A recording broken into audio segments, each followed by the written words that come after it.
Hey folks, in this episode I'm going to show you how to make this scatter distribution. The main reason I'm making this tutorial is because the align Euler to vector node is no longer applicable. Blender 4.2 done away with that node, so I'm going to show you how to distribute your assets so they emit from the normals of your base mesh. I'll also show you a quick proximity hack. If you stick around to the end, you'll get a bonus. The first thing we'll do is we'll go to Edit, Preferences, go to Add-ons and type in Node for Node Wrangler and enable the Node Wrangler here, and then click this button here and click Save Preferences.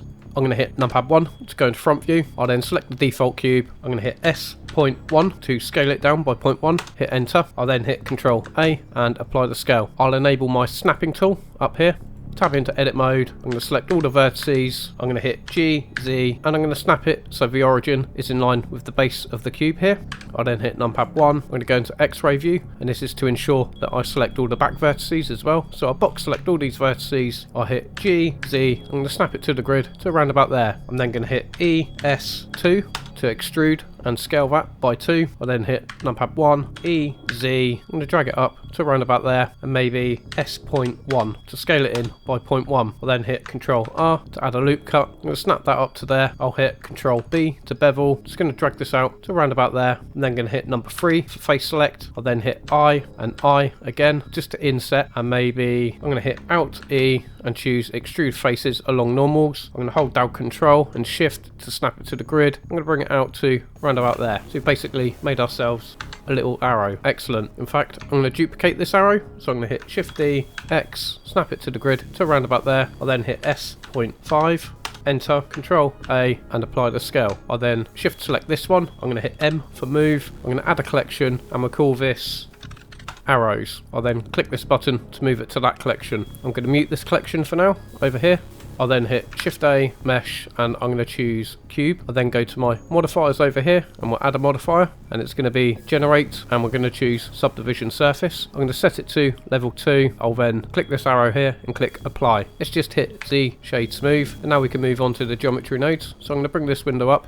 If you don't see a window here, by the way, you can just go to the bottom left until you see a crosshair, and then left click and drag, and it opens up a new window. I then click this button here. I'm going to change it from my 3D viewport to geometry nodes. On geometry nodes, I'm going to click new. I then hit N to close this panel here. Let's just zoom in. Maybe I'll increase this window and drag this across over here just to give us a bit more room. So the first node I'm going to choose will be instance on points. So I'm going to hit Shift A, and we can either go to instance and choose instance on points, or we can search for it.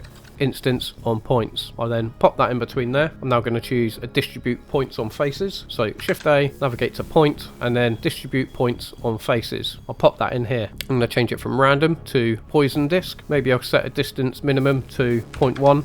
Drag this over here, and now we want to instance these arrows. So I'm just going to select this arrow collection, and I'm going to drag it into my geometry nodes window over here. I'll then mute those arrows. I'll then drag the instances socket from the collection info into the instance socket on the instance on points node. I'll click separate children and reset children. I'll also check this pick instances checkbox here. We had to use an align Euler to vector node before, plugged into the rotation here, but now it's changed to align rotation to vector. So I'm going to hit Shift A, go to utilities, go to rotation and align rotation to vector. Let's just pop this over here, get a bit of arrangement going. I'm then going to plug the normal from the distribute points on faces into the vector of the align rotation to vector. I'll then plug the rotation from the rotation vector into the rotation of the instance on points, and as you can see, they're all pointing along the face normals. Excellent. So now if I want to randomize the rotation on the z-axis for each of these instances, that's easy enough. I'm going to hit Shift A, go to instances and rotate instances, and I'm going to pop that in between here. So now we've got these rotational values here. I'll then hit Shift A, go to utilities, rotation, and we'll choose Euler to rotation. I'll then hit Shift A, and I'm going to search for random value. That random value is going to be a vector, and I'm going to plug the value from the random value node into the Euler of the Euler to rotation, and I'll plug the rotation socket into the rotation of the rotate instances socket. I'm going to set the max for X and Y to 0. In the minimum Z rotation, I'm going to type in negative TAU, which is tau, and tau is basically roughly 360 degrees in radians. And for the bottom value, I'm just going to type in tau, TAU. Here's a quick screenshot of tau and how it's used. Feel free to pause the video and read that. So moving on from here, as you can see, what that has done, it's randomized the rotation on the z-axis for each of these. And for example, say this was blades of grass or something like that, you can actually give the x and y slightly random rotations if you wanted, but I'm going to keep it at 0 for now. Maybe I can just rearrange these nodes just so it makes a bit more sense. So I'm going to bring that down to there, bring this up to here. The next thing I want to do is control the scale of these using an empty. So in my 3D viewport, I'm going to hit Shift A, go to empty, and I'm going to choose plane axes. I'll then select my geometry nodes object, and I'm going to drag this empty into my geometry nodes tree down here. I want the scale of all these instances be affected by this empty object here. So let's just hit G, X. I'll just drag this across to around about there. I'll then select this object here. I'll hit Shift A and search for position. I'll pop that there. I hit Shift A. I'm going to search for vector and choose vector math. I'm then going to switch this from add to distance. I'll plug the position into the top socket and the location into the bottom socket. I'm just going to drag these down just to give us a bit of room here, and then I'm going to plug this distance value into the scale value on the instance on points. Now we need to tone this down a bit, so I'm going to hit Shift A, add, and search for map range. We're going to select the map range. For this from maximum, I'm going to set this to 4, and if I select this object here and hit G, you can see the scale is now influenced by the location of this empty. I'll just escape out of that. I actually want these objects to get bigger the closer it gets to this empty object, so we're going to invert that. So I'm going to select this object. Let's just make this window a bit bigger so we can see what we're doing. Just grab these nodes here. I'm going to hit G, grab them across there. I'll then hit Shift A, and I'm going to search for color. And we're going to choose color ramp, and I'll pop that in between there. And now all we have to do is click this button here, and we'll click flip color ramp. So now if I grab this object here, hit G, you can see the scale is increasing with the proximity of the empty. Excellent. I'll just select this object here, Shift A, search for vector, and we're going to choose vector math again. Just bring this over here. I'll then change it from add to scale. I'll then drag this across and pop it in between the color ramp and the instance on points. Now we can control the overall size. Excellent. Let's just neaten up these nodes. So you should have something that looks like this. It's probably a good time to rename your geometry node system. Maybe something like proximity scatter distribution. I'm going to name mine to like and subscribe. Thanks folks, you absolute legends. So if you join my Patreon as a free member, you'll have access to this asset, which is completely free. So download the blend file, and to append that asset, I'm going to hit F4, append, locate where you saved the file. It should be called Fotini by Design Daffodil, free assets. Double click that, navigate into collections, and then click Daffodil, and then click append. And what that will do, it will open up these two models here, these two daffodils. If you select one of them, they've got modifiers on. So we start off with a subdivision surface. We've got a displacement modifier, and that basically displaces the petals. I've also got a solidify modifier, which is only active on the petals. I think it's active on the leaves as well, but the solidify modifier shouldn't affect the rest of the plant. And then finally another subdivision surface to smooth it off. You can disable these if you like this is without, for example, so it's quite low poly. Let me just expand this window, and then if you activate them all, then it's more detailed, so they're quite good models. Anyway, let's just select this object. I'm going to hit numpad 1 to go into front view. I'm then going to mute my daffodils in my hierarchy over here, and then instead of having these arrows, I'm going to go to my collection info, and I'm going to choose daffodils. I'm just going to bring this empty to the center of the scene, so I'm going to hit G, X, so we've got full growth there. And this is the main reason I introduced this random value on the z-axis, otherwise they'll all be facing in the same direction. We don't want that. Maybe you do if you're making a landscape. Flowers tend to grow pointing towards the sun. So now one more thing, I want to join the original geometry in with the geometry node tree. So I'm going to take this group input, I'm going to drag this up to around about there. I'm going to hit Shift A, go to geometry and join geometry. I'm going to pop this in between the rotate instances and the group output. Just drag this up to around about there. I'll then take the geometry from the group input and plug it into the top socket of the join geometry. Maybe I can quickly give that a material. So I'll go over to my materials tab. I'm going to click new. I'm going to change this to like a dark green color, and I'll give it full roughness.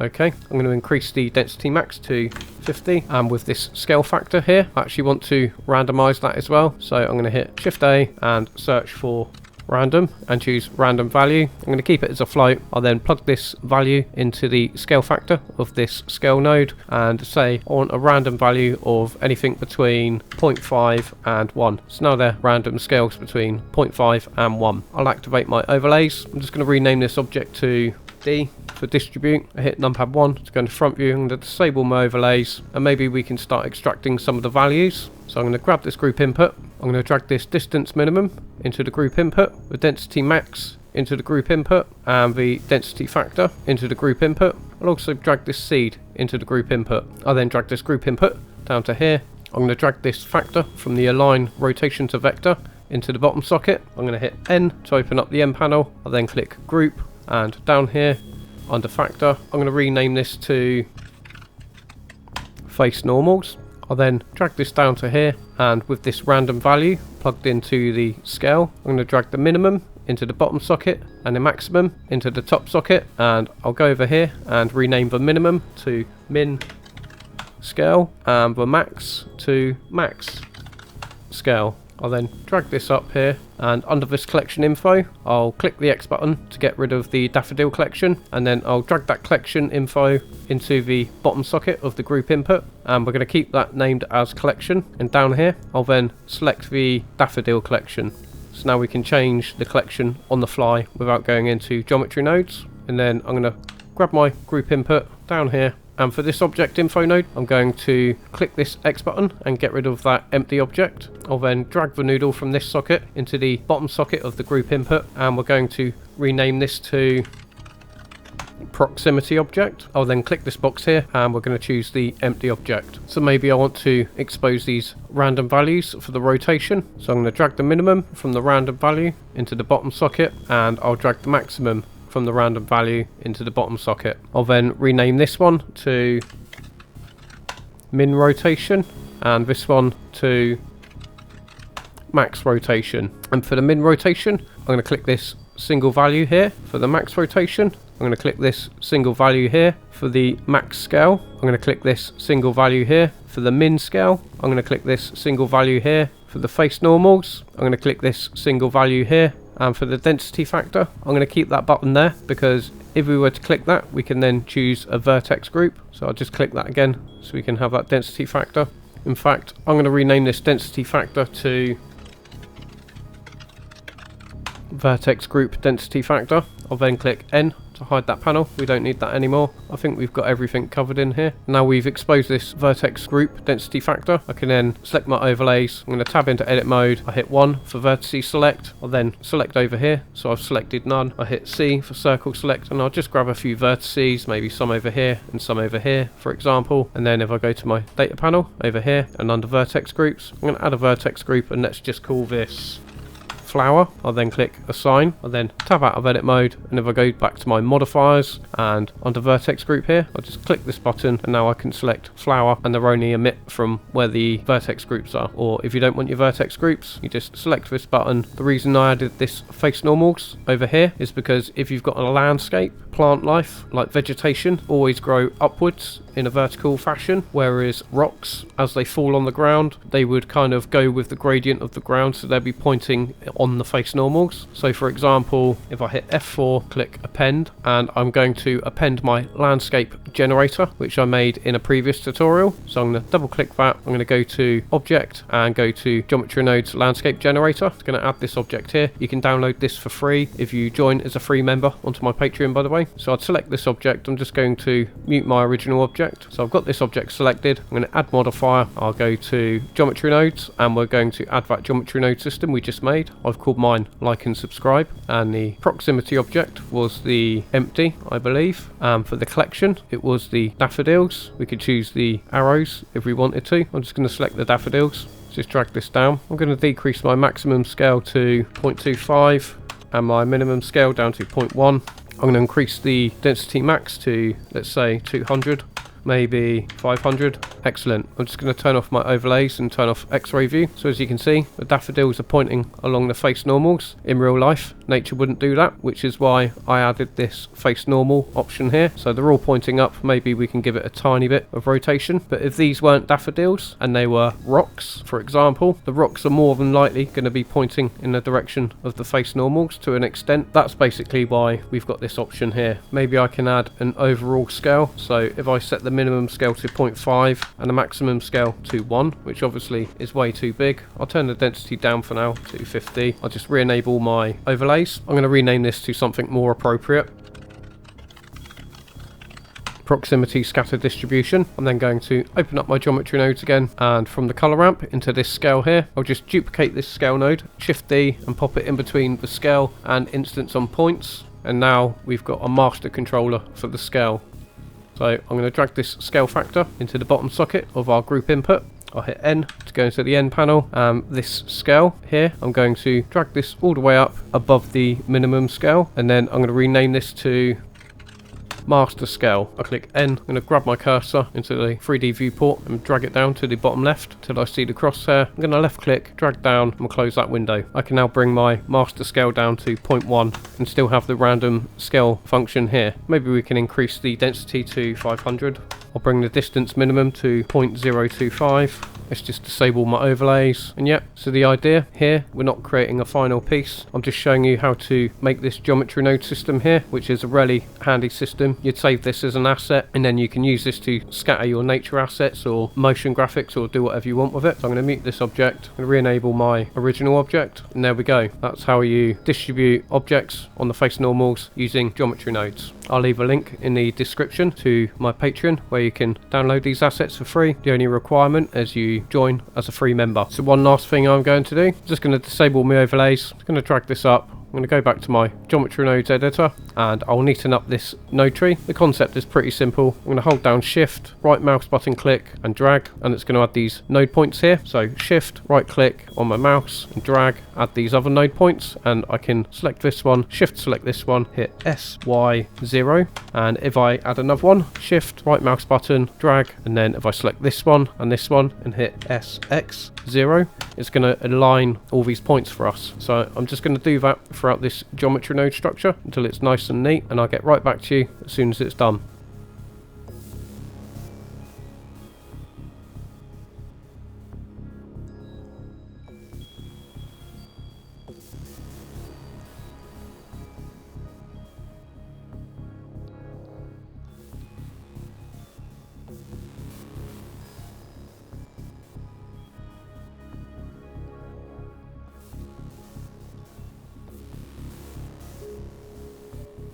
Okay folks, that's my final node tree. It's worth doing a bit of housekeeping and keeping your node trees tidy, because when you open the file later on, if you want to change something, it's easier to read. That's the tutorial in a nutshell. I hope you found this useful. Have a great day, level up, and thanks for watching.